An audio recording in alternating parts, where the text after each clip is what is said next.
Hey teacher friends, it's Monica Genta and we are back at it with another incredible episode of the teacher vlog. Today we have a super special episode because the teacher vlog has gone international.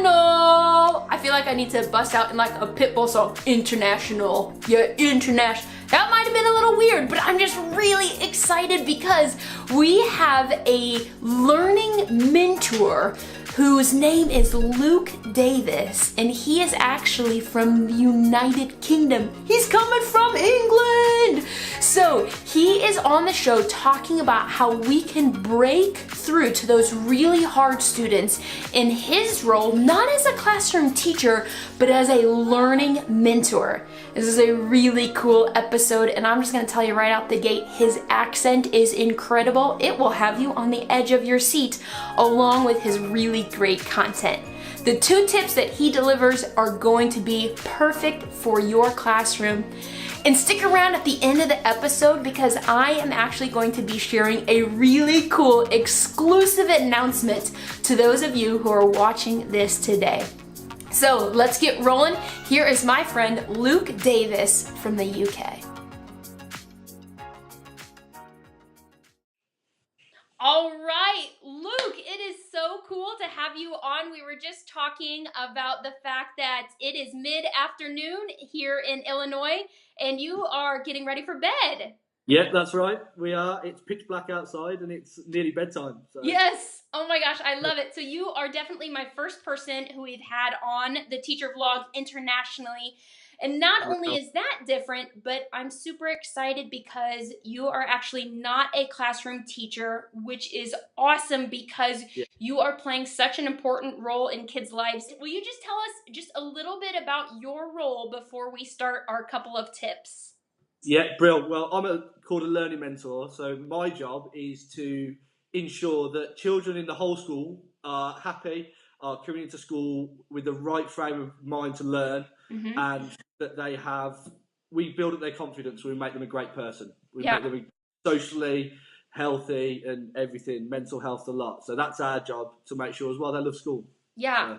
I love that because truly if students aren't mentally healthy and don't have that capacity to learn because of those other barriers, then nothing that classroom teachers are doing is going to get through anyways. So such an important role. All right, cool. So why don't you go ahead and share your first tip on how you try to break through those walls so they can experience the fruits of education? Yeah, so my first main tip is, we always taught this to the class teachers as well, but for us especially, is we have to get to know our children. I work in a school that's in a very diverse area. There's all different backgrounds, all different family types as well. This is a big thing nowadays, that not everyone comes from what we'd call your typical family, and making sure you understand a children's lifestyle and where they've come from, and showing an interest in them so they have more than just you're a teacher, you're a professional, I'm a child type of relationship. So it's a real big thing at our school. We love doing it, getting to know the backgrounds and like ethnicities as well, and religion, and asking children about those things makes them feel like a person. Absolutely. Become a more part of the school, so which is great. And those are all really important factors in a kid's life, especially because you're teaching the younger, so you're working with kids who are like 4 to 11, and God love those kids. Sometimes they just want to talk and they want that attention from an adult. So the fact that you can play that role and that's truly the purpose of your role is like fantastic. That's awesome.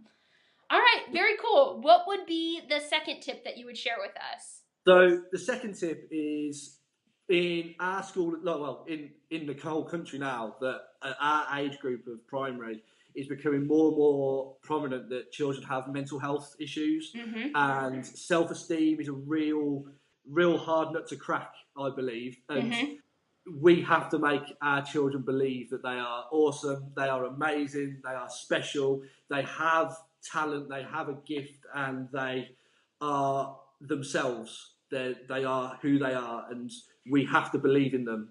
And if we don't believe in them, then they're not going to believe in themselves. So making sure that you let them know how awesome they are and how amazing they are, and even if it's as simple as walking past down the corridor, giving them a high five and telling them you're having a great day, can have a real impact on a child. So believing in them, even if they don't believe in themselves, is a massive one.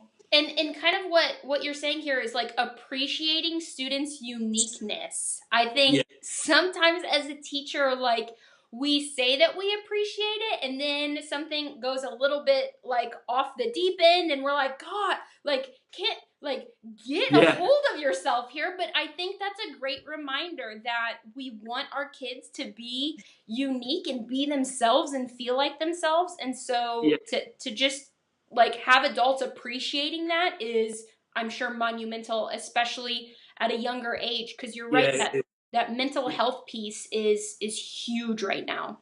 Yeah, it really is. And you have to really put yourself, especially at primary level with such young children, trying to show the empathy and actually putting yourself in their shoes is difficult, because at times, it is that don't cry over spilt milk type conversation, whereas actually, why can't children cry over spilt milk? Yeah, they want their milk. If that's how they feel about it, then let them feel it. Let them be that person, and then talk to them about it after, and make them feel like that they are okay to do that. They are special. That is them, and it's sad to see that some children find it hard to believe in themselves. But I think that's where now, especially in the modern day, that educators and professionals in education are more than just educators, which is why you have roles like myself. That I'm not a teacher, but I'm there to support the children. So. Yeah, love it. I could listen to you talk forever. I'm sure viewers who are also watching this from the States are just digging this accent like so much. But Luke, if you could kind of give us one quick final words of wisdom from your standpoint, what would you tell people watching the teacher vlog today? That never give up on a child, even if you are at the point where you don't know what's going to work. Something will. Yeah. And it might not be you, it might not be your school, it might not be the surroundings there, but there's no reason why you can't help them find their way. Love it. Got to be something to do for that child, and we should never give up on our kids. Yeah. So. That's perfect. My favorite part of that entire episode is when he says, why not just let kids cry over spilled milk for a second? That's a really good point, right? Sometimes in order to break through to kids, we have to let them know what is important to them is also important to us. When we do that, we create these deeply rooted relationships with kids. Speaking of rooted relationships, I am beyond excited to make a special announcement that this coming spring, I am releasing my 4th book called The Rooted Classroom, and it is all about building deeply rooted relationships with students so we can experience the awesome fruits of education.